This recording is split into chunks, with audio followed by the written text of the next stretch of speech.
Fayal. Thank you for that great intro. It saves me a few minutes. I'm just going to jump right in here.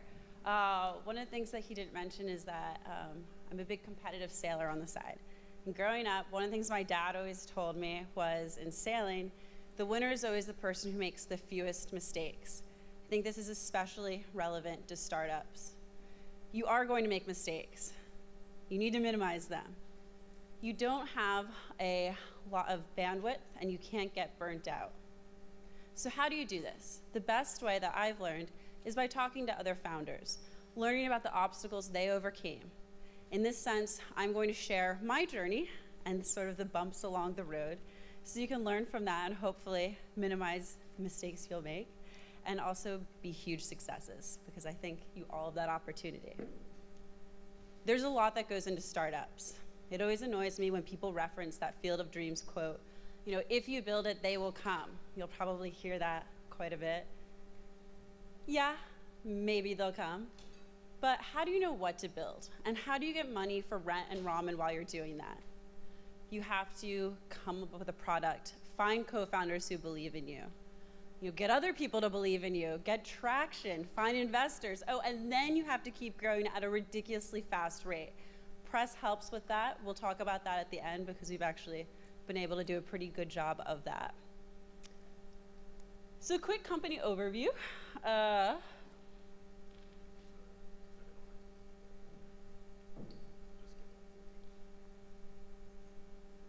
Thank you. So this is Admitsee's homepage. We are a college-oriented social network and advice marketplace. The way it works is college students upload their application details onto the site into LinkedIn-style profiles. They share their essays, their test scores, their extracurriculars, their advice about going through the process, all the schools they were accepted to, where else they didn't get into. They also answer users' questions through the mentorship platform. We have over 60,000 college profiles on the site for students to browse, so we have millions of data points that we've collected because of all these application files. Our mission is to bring transparency to higher ed and also de-stress the process. We want to help students find people similar to themselves and make better decisions about where to apply and how to communicate their personal stories. We have been working on this for 4 years now. We first started working on the company in the fall of 2012.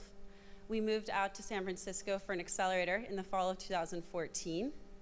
We have raised approximately $2 million to date, and we have 12 full-time employees. So, like a lot of founders, I built something to solve a problem that I experienced firsthand. That's me when I was 16 years old. I graduated from high school when I was 16 and moved down to Baltimore to attend Johns Hopkins University. When I was applying to college, I found it to be an incredibly frustrating experience.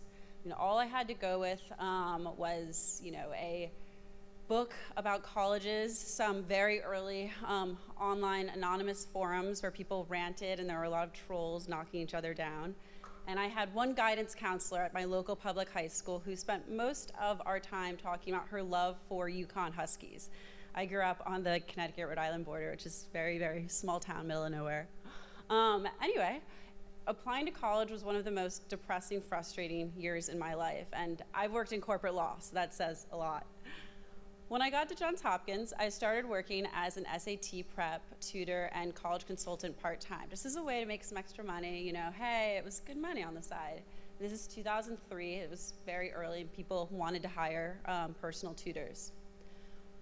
What I kept getting asked again and again by clients is, hey, do you know anyone who got into this university, and how do I compare? That was the genesis for Admitsee, over 10 years ago. It's been percolating for a while.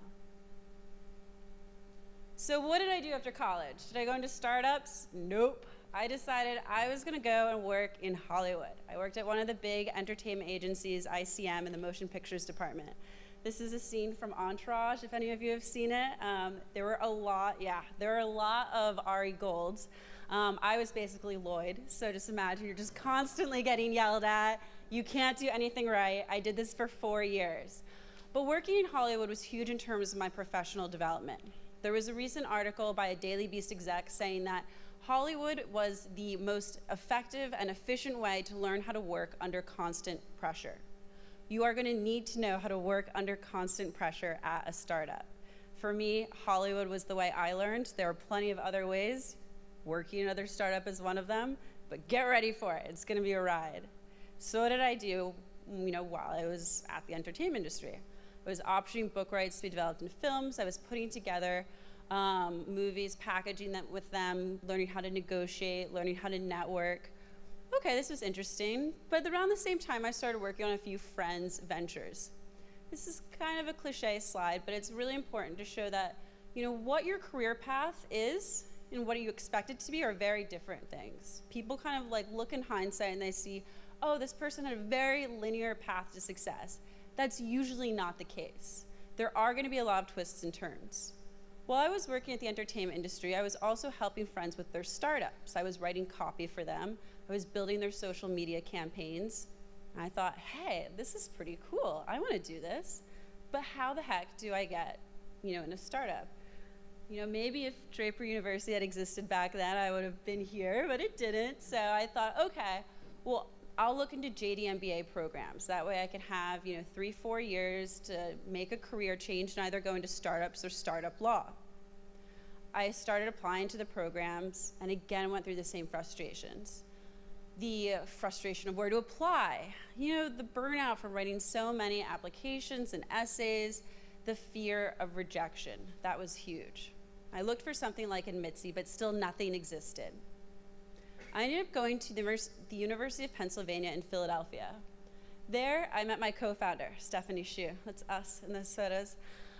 Stephanie's great because she balances me in terms of experience and skills. Stephanie had previously founded an educational nonprofit in China, so she knew the international market and was passionate about the educational field. She'd also worked at a financial news startup, so knew a little bit more about navigating startups. I got talking with Stephanie at a Wharton entrepreneurship meeting in the fall of 2012, and I pitched the idea of Admitsee to her. She jumped on the data angle and the international angle. She was the first person to really see a billion-dollar idea. I think finding a co-founder is hugely important. There was a recent first-round capital study that said, teams with at least 2 co-founders outperform solo co-founders by 163%. It will give you a huge advantage and it will make money, raising money a lot easier if you have a co-founder. That being said, choose your co-founders wisely because other studies have pointed to, 62% of companies failing based on founder conflicts. You need somebody you can work with long term, somebody who you're going to want to come into work every day and actually face. Our desks are set up where we're facing each other. Ask yourself, when you're raising money, are you willing to sleep on a blow-up mattress with your co-founder? Because we certainly had to do that. You have to be tight with them and they have to have a thick skin. If I had $1 for every time Stephanie or I used the F word or told each other to go to hell, we would not have to raise money. We had very thick skins, but we work well together and we always challenge each other to come up with the best product possible. We've been working on this now for 4 years, and I'm closer to her and hate her every day a little bit more. Anyway, so where were we? We're in our 2nd year of law school. We had just finished working as summer associates at big name law firms in New York. Really sort of excited about that since very few people had that after their first year of law school. We got together, had this idea, started bootstrapping. We pooled together $50,000 from our personal savings and loans from our family members that, convincing them, hey, this is what we're going to need to get off the ground. We used that to, put together all the legal documents, get incorporated, and hire developers. To do this, again, we went out to our personal network. We reached out to other founders in the New York area and said, hey, who's the smartest person you know? Can you make an introduction to them? That's how we met Jerry Hugh. He's our developer. He's been with us since the beginning. He has 16 years full stack experience, just an amazing guy. He had previously built dating sites, so he got how to sort of build a social network. He also is just thinks like a founder. This is really important for early tech hires. You want people who are willing to work nights and weekends on your project. You want to get their shower time, their brainstorming time, so they're really thinking out what to do. We started working with Jerry, doing wireframes, all that fun stuff. Spent our summers, again, as lawyers. I was at Mayer Brown, she was at Orrick, which is a big startup law firm that you'll probably hear a few times in this space. Anyway, we did that, again, to keep bootstrapping the company. We were taking our earnings and putting them back into the startup to really grow and grow our users.